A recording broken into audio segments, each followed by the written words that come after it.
I've kind of always been on stage for most of my life. I started in pageants and dance at a really young age, and being on stage always brought me a lot of joy. I always liked doing really silly things. If it were a fun dance or a fun little skit with my friends, I always just really loved performing. And I kind of realized along the way that if you have a team to rely on, it's really, really fun. But when you just have yourself, you kind of have a lot of motivation to be really good and to stay on top of things. And I think kind of finding that balance and kind of finding really what I wanted to do helped me to find stand-up and kind of hone my craft a little bit for that.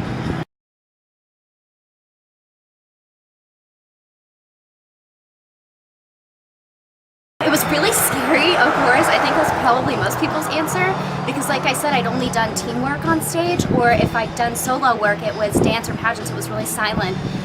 So just kind of hearing my voice alone being fed back from the microphone and the amps, it was a little unsettling at first, but the first laugh that I got was exactly kind of where I wanted it. So it got pretty comfortable after a while, and I'd say that's pretty much the feeling and the attitude I've kept up now. Once I get on the stage, I'm a lot less nervous. It's like you can't see anyone, you're the only person, and getting a laugh is great, but I kind of try to keep that mellow attitude of like nerves before you go on stage, and then it's fine once you get on, and I think kind of keeping that in mind has helped me a lot.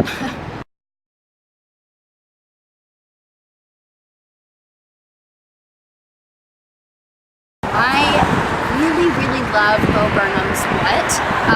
I think it's relatively recent, like 2014 or something like that, but I loved how many styles he goes through in the same thing. So he starts with this really like bombastic, really intellectual thing, and then he goes to silly songs, and then he goes to kind of serious stuff, and then he kind of goes to that typical joke format, and I really love that kind of thing. I also love I'm gonna get where it was wrong, but it was TJ Miller, I believe, at somewhere called Edison, and towards the end of the set there are all these Edison style light bulbs hanging up, and he sort of just tangles himself inside them and is just screaming, and the audience is laughing just as hard as if he told the funniest joke in the world. And so I really connected with that because I love to be silly and I love to do goofy things, and once somebody sees one stand-up, if they're not actually doing stand-up, they kind of feel like, oh, I've seen one stand-up, I've seen them all. And so I love when I can see people who kind of are in the public eye, who are actors, who are writers, things like that, do silly things in their stand-up, because then people can see, oh wow, there's so much more to it than person standing on stage, telling a joke, leaving the stage. So I really like those two a lot.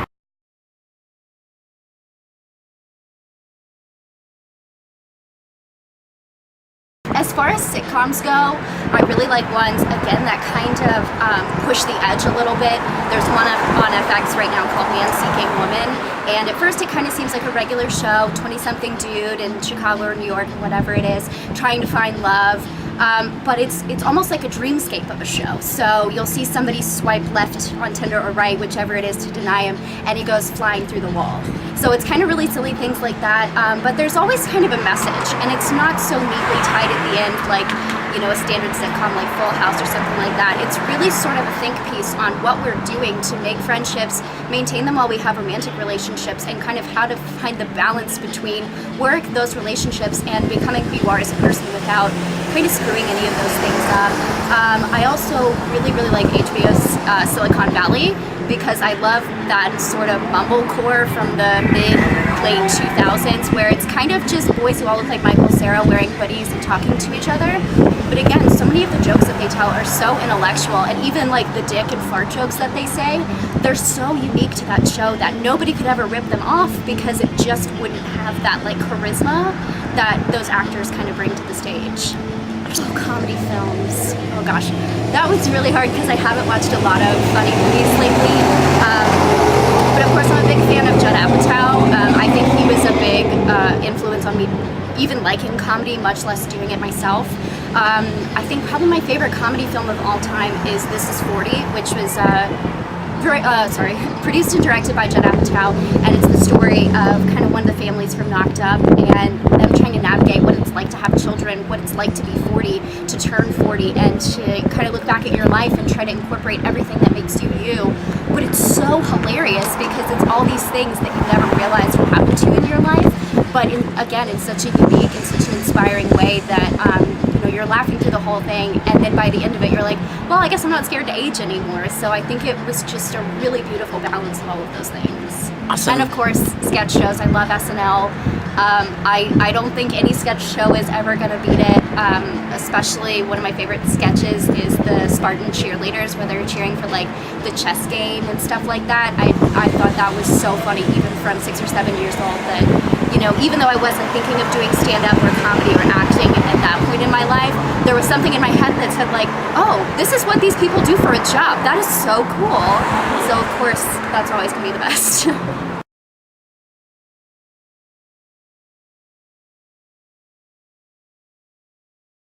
I think I would choose Chris Gethard. He is part of the New York City comedy scene. I think he's pretty much always stuck around there, Upright Citizens Brigade, improv, that sort of thing. But what I love so much about him is he tells, you know, the silly coming of age stories. He's got a few dick and fart jokes and stuff like that. But I think what's so cool and new about him is that he incorporates so much of his struggle with mental health issues and tries to bring them to the light without that stigma of modern culture. And he tries to open this really, you know, hilarious dialogue about it. And, you know, he tries to make his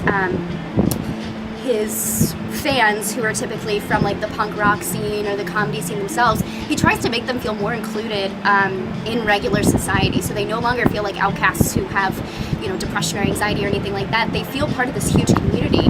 And, you know, I think he takes that somber part of life and just breathes so much energy into it that it would be really hard to walk away from his set and not feel so much lighter. And I think that's something I try to do. I'm not sure if I've quite got that far yet, but that's definitely the attitude and the inclusivity that I'd love to bring into my own stand-up at some point.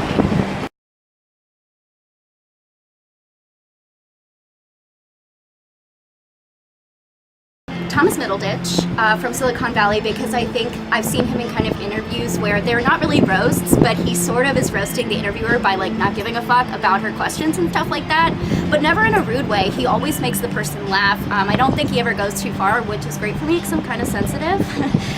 Definitely TJ Miller, again, because of that zaniness that he would bring to it. It would never cross the line. It would always just stay in that spot that I'm comfortable in without babying me too much. Definitely Pete Holmes.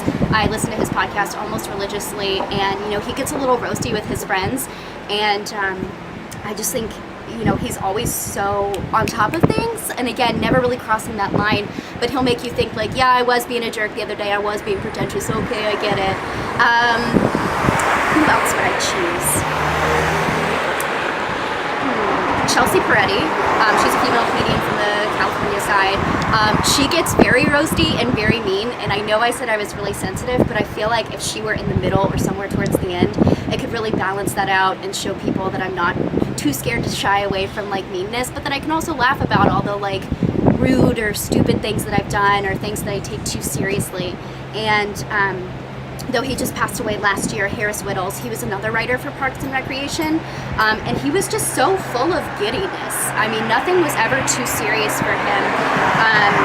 You know, he always just told things from the heart, and I think that would be really fun to add to a roast, because instead of just jokes or just being mean, he would kind of add that friendly element to it. So instead of just being sensitive like the rest of them, he'd actually act like he was your friend and having a conversation with you, and I feel like he would probably add some kind of inside joke or something like that that would make it, you know, really unique.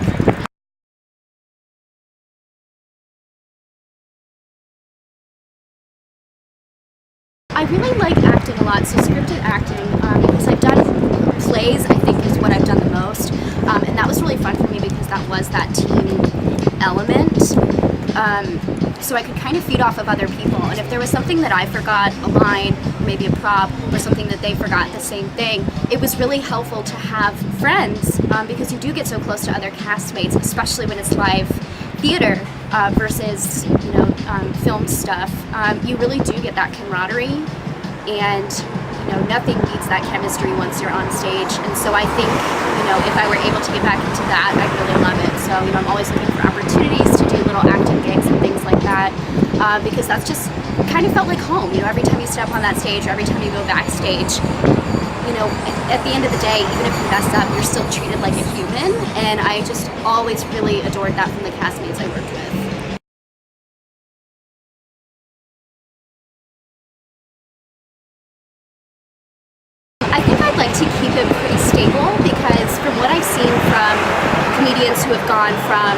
small stand-up gigs to tours to HBO specials and things like that.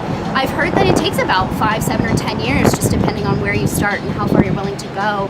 So I think realistically speaking, it'll probably be pretty stable, at some point maybe over a summer or over a winter break. I'd love to go maybe a week or two through Florida or maybe some of the East Coast, just so I could try out things on different people and kind of have, a tight 10 or a tight 15 that I can run on different people who are all from the same country but have such different lifestyles. So I think it'd be really cool within the next 5 years to actually, make sort of a name for myself in the same area without getting too bougie or trying to get, too big in such a short period of time, because 5 years sounds like a lot of time, but 2 years ago when I was doing stand-up, I was pretty much, I was doing really similar material, and so I think in 5 years it would give me that chunk of time to really discover myself even further and what it really means to be a comedian and be able to express that to people.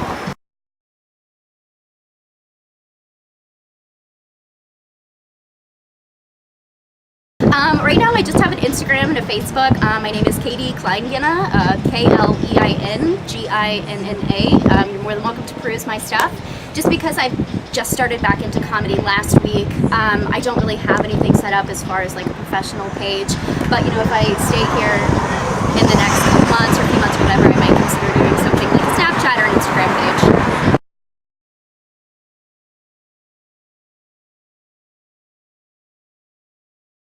I'd like for them to feel a lot lighter than when they came in. I'd like for them to kind of put aside all of the bad things that are going on in the world, especially right now. We're in this, kind of unprecedented for America political turmoil, and I think that people are so willing to get angry at each other, whether it be for a political thought or something that they consider not to be PC for the time. And so I kind of want them to push that aside for a few minutes and just have fun listening to my set, and maybe they can take away a joke that they heard from it that they thought was funny, or a funny pose that I did, just anything that can keep their mind off of kind of the sadness and the heartbreak that we're feeling for one another, as well as our burgeoning country from here.